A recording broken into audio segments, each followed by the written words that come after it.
Today we are going to talk about how we evaluate research and the importance of presenting it well. First, when we evaluate research, it's not just about looking at the financial side of things. We also consider non-financial criteria, like how relevant the research is to the community or how much it can impact people's lives. For example, a study on clean water in a rural area might be really valuable, even if it doesn't bring in a profit. Now, presentation is key to making your research successful. No matter how great your findings are, if you don't present them well, people might not understand or value them. You need to prepare your presentation carefully, making sure all your points are clear and easy to follow. This could mean organizing your slides, practicing your speech, or thinking about the message you want to send. Finally, using visual and electronic aids can make your presentation stronger. For example, charts, images, and videos can help people understand your data better. Tools like PowerPoint or Google Slides are great for this, and they can make your presentation more engaging. Let's dive into the evaluation of research. The purpose of evaluating research is really to understand how useful it is and whether it was worth the investment. For example, if you're researching a new advertising campaign, you want to know if the benefits, like more customers, are worth the money spent. When we are evaluating research, it's important to have clear research objectives. These are the specific goals you want to achieve, and you need to define them in measurable terms. This way, you can easily assess whether or not you reached your goal. For instance, if your objective is to increase website traffic, you should set a clear target, like increasing visits by 20%. Finally, sometimes financial expectations and research objectives don't always match up. For example, when advertising, you might not see an immediate increase in sales, but your goal could be just to raise awareness about your product. So, in cases like this, it's important to understand that not all objectives can be measured in terms of money directly. Let's talk about some non-financial evaluation criteria for research, based on the work of Lincoln and Guber. These are ways we can make sure our research is reliable, useful, and trustworthy. First, we have credibility. This is about making sure that the research accurately identifies and describes the subject you're studying. For example, if you're researching the effects of social media on teenagers, you need to make sure you understand the topic well. To improve credibility, you can use methods like triangulation, where you check your findings against different data sources or get feedback from peers to make sure your research is on track. Next is transferability. This means asking whether the findings from your research can be applied to other similar situations. For instance, if your research shows a certain teaching method works well in one school, can it be applied to other schools too? Transferability is really important when your research might be used to create general guidelines or to share data. Then there's dependability. This ensures that your research process is thorough, systematic, and well documented. For example, if someone else were to repeat your research, they should be able to follow your steps exactly and get similar results. This is important in marketing research because businesses rely on dependable data to make decisions. Finally, confirmability means describing your research process in full so that anyone can see how you arrived at your conclusions.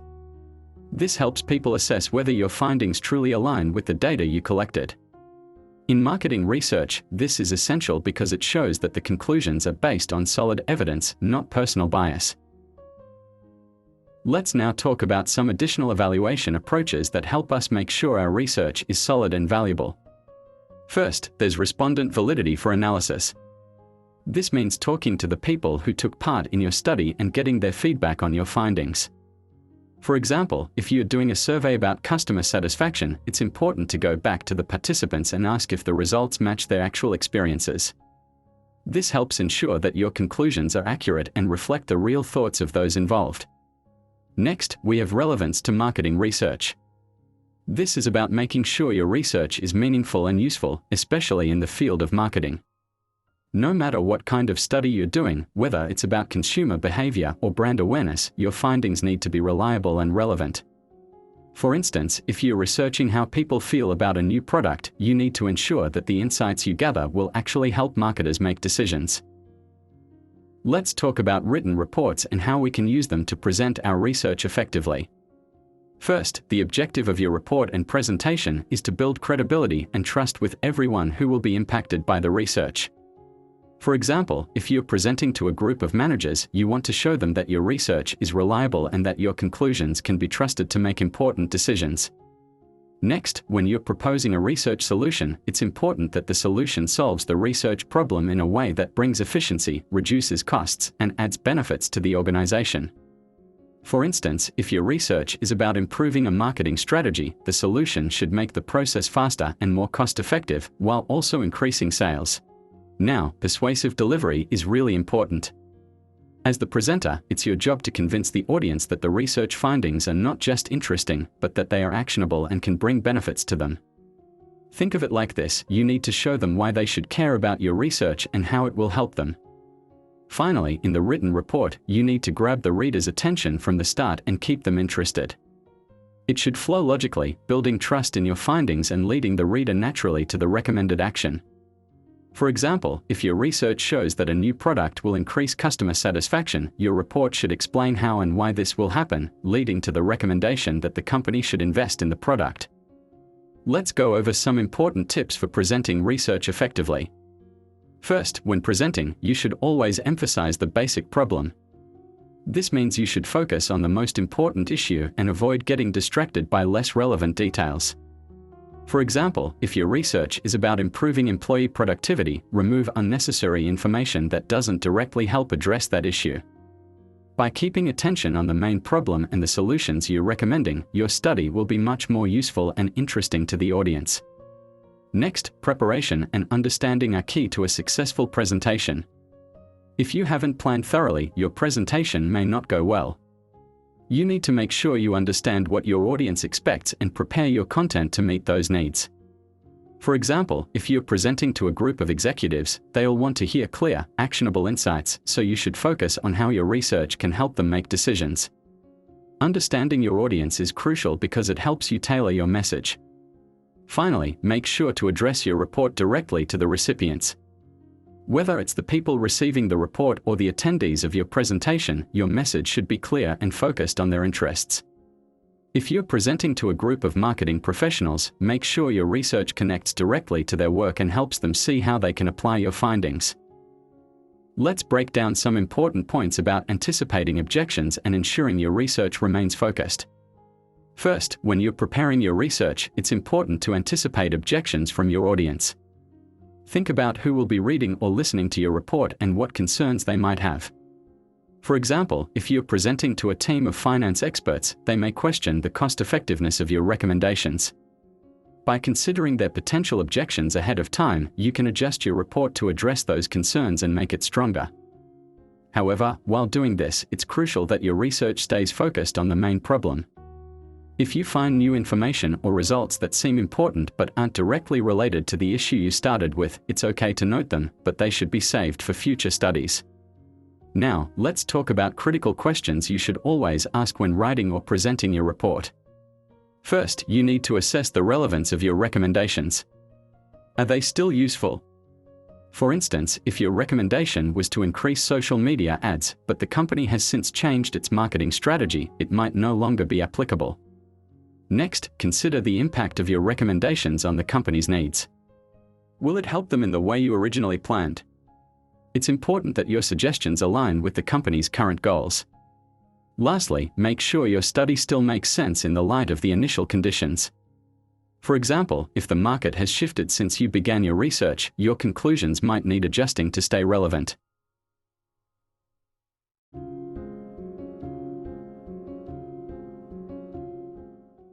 Let's talk about the executive summary in a report, which is a really important section for busy executives who don't have time to read the entire document. The executive summary is placed at the very beginning of the report, and its main purpose is to give the executives a quick overview of what the research found and what recommendations you're making. It's like a shortcut to the key points. Think of it as a snapshot of the whole report.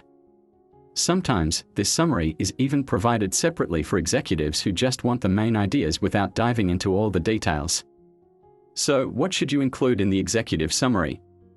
First, it should highlight the action implications. This means what actions need to be taken based on your findings. For example, if your research shows that a marketing campaign was successful, the summary might recommend scaling it up. Then, it should briefly discuss the key findings of your research, but in a way that's easy to understand for someone who might not be familiar with the details. It's a chance to give an overview without overwhelming them. Next, it's important to mention that the executive summary should also include a short appendix. This is where you can put some extra details like specific procedures, samples of materials used, or any important statistics and tables. You don't have to go into full detail here, just enough to support the findings for anyone who wants to dig a little deeper. Let's talk about the outline of a report, which is a key part of organizing your work before you start writing the full report.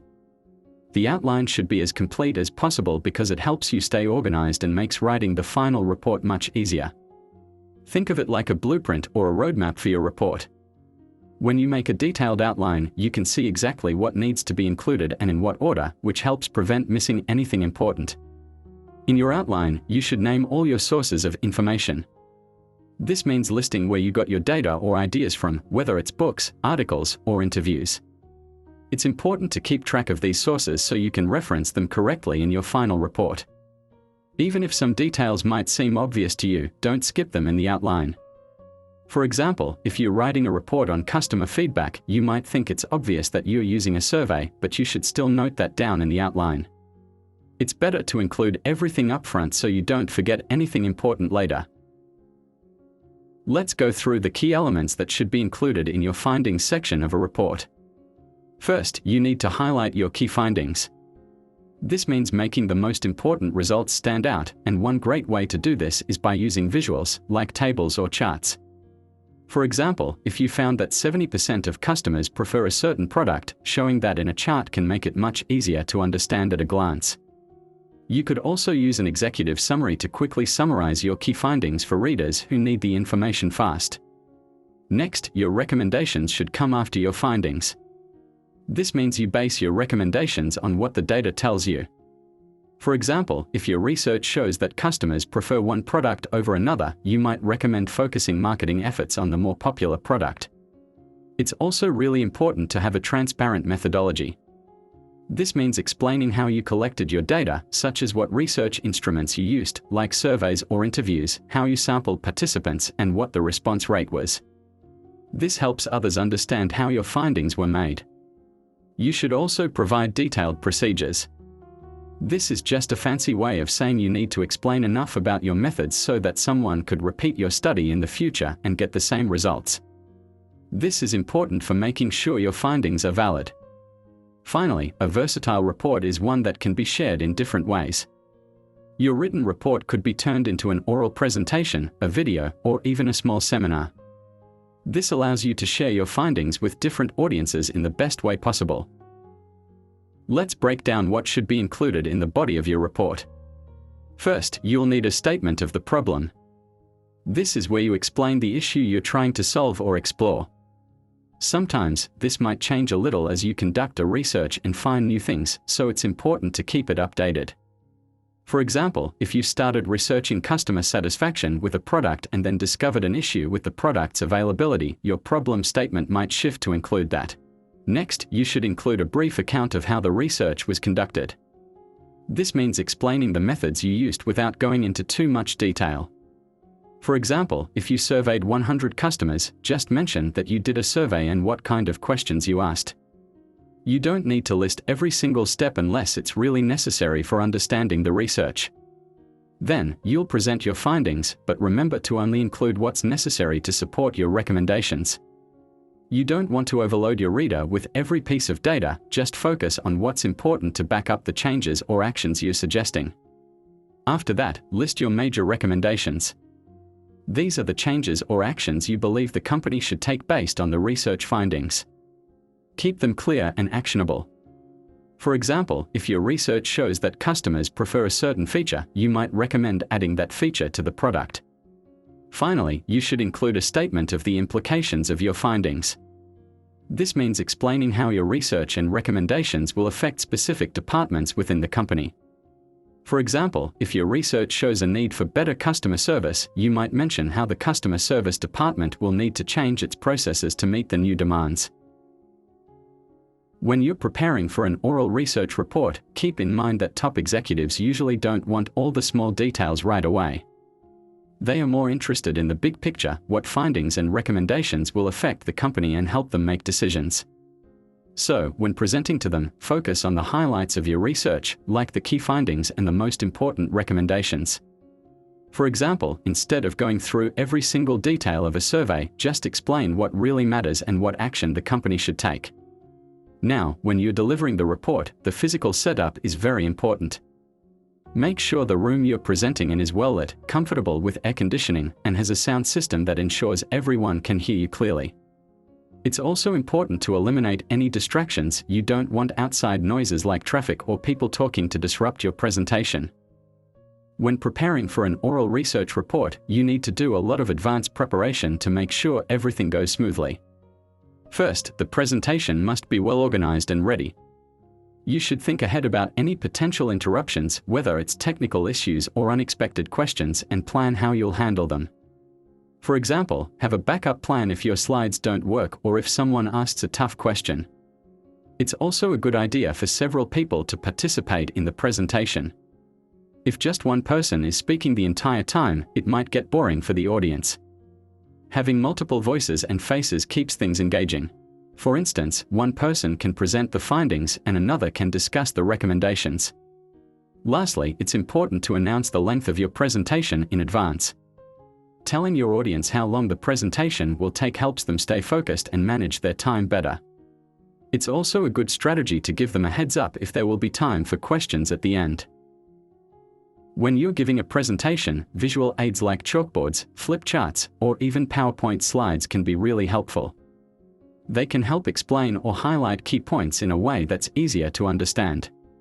For example, if you're presenting sales data, showing a graph can make the information clearer than just saying the numbers. However, be careful not to overuse visual aids. Too many pictures or slides can actually distract the audience and make your presentation feel boring. Visuals should only be used when they really support or clarify your main points. For instance, if you're explaining a complex idea, a simple diagram might make it easier for your audience to follow. But remember, words are sometimes better than pictures. Don't feel like you always need to use visuals. In the example of Figure 12.2, you can see how a PowerPoint slide combines a graphic presentation with some key points written out. This balance helps the audience understand both the details and the bigger picture. Let's talk about Chernoff faces, a great way to display how people feel about different things. Imagine using faces with different expressions, happy, neutral, or sad, to show someone's attitude towards something. It's a simple but effective method because the expressions on the faces clearly reflect how people feel, whether it's positive, neutral, or negative. For example, in Figure 12.3, we see Chernoff faces used to show people's attitudes toward various cereal brands like Cornflakes, Rice Krispies, Muesli, Weetabix, shredded wheat, and Bran. Each face represents how people feel about these brands. Some might have happy faces for their favorites, while others might show a sad face for brands they don't like. This method is great because it's quick, easy to understand, and visually shows the overall feelings people have toward different products. It's also helpful in surveys or research when you want to see at a glance how people feel about something. A bar chart is a type of graph that helps us visualize frequency distributions, which just means showing how often something happens. For example, in Figure 12.4, we have a bar chart showing the responses to a question about the quality of service. On the left side of the chart, you'll see the number of responses. This tells us how many people gave a particular rating. On the bottom of the chart, we have the categories for the ratings: poor, fair, good, and excellent. These categories represent how people rated the service they received. Each bar in the chart represents how many people gave each rating. The height of the bar shows the frequency, meaning how many people chose that particular rating. For example, the bar for good is the tallest, which means most people rated the service as a good. Bar charts are great because they are simple and give us a clear visual of how people feel about something, making it easy to compare different responses. Let's discuss contour maps. These maps are really helpful when we want to show how things like demographics, age, income, etc., or attitudes change in different areas, like by region, district, or neighborhood. For example, in Figure 12.5, the contour map shows how some data points are clustered together. Imagine you're looking at a map of a country and want to see where most people have a certain opinion or share a specific characteristic. The contours on the map create areas with similar data, so you can easily see which regions have similar characteristics. The main point of these maps is to show how things are distributed geographically. They help us understand patterns and trends, like which areas might have more people who agree with a certain statement or live in a particular way. Let's talk about diagrams and how they can really make your presentations clearer and more interesting. Diagrams are a great way to visualize complex information in a simple and easy to understand way. For example, in a research study about how computer software is marketed, a diagram like the one in Figure 12.6 can be used. This diagram shows the different end users, the people or businesses who will actually use the software, and how the software can reach them through various channels of distribution, like online stores, physical retail stores, or resellers. By showing this visually, you can easily explain how the software gets from the manufacturer to the person using it. Diagrams help break down complex processes into clear, digestible steps, making it easier for everyone to understand what's happening at each stage. So, using diagrams in your presentations is a really effective way to communicate ideas. Picture maps are a fun and effective way to present information visually. They combine pictures with maps to make complex data easier to understand. For example, Figure 12.9 might show a map where different pictures represent key points or data. This can make the information more engaging and meaningful because the pictures help explain the data in a way that's instantly clear to anyone looking at the map. So, picture maps are a great tool for making your presentations more visual and understandable. In this chapter, we learned about how important presentations are for the success of a research study. A good presentation can make your research more impactful and easier to understand. We talked about how to prepare for a presentation, making sure every part is well thought out, from the content to how you deliver it. Finally, we discussed some helpful visual and electronic aids, like charts, graphs, and slides, that you can use to make your presentation clearer and more engaging. These tools help you present your findings in a way that's not just informative, but also interesting and easy for your audience to follow.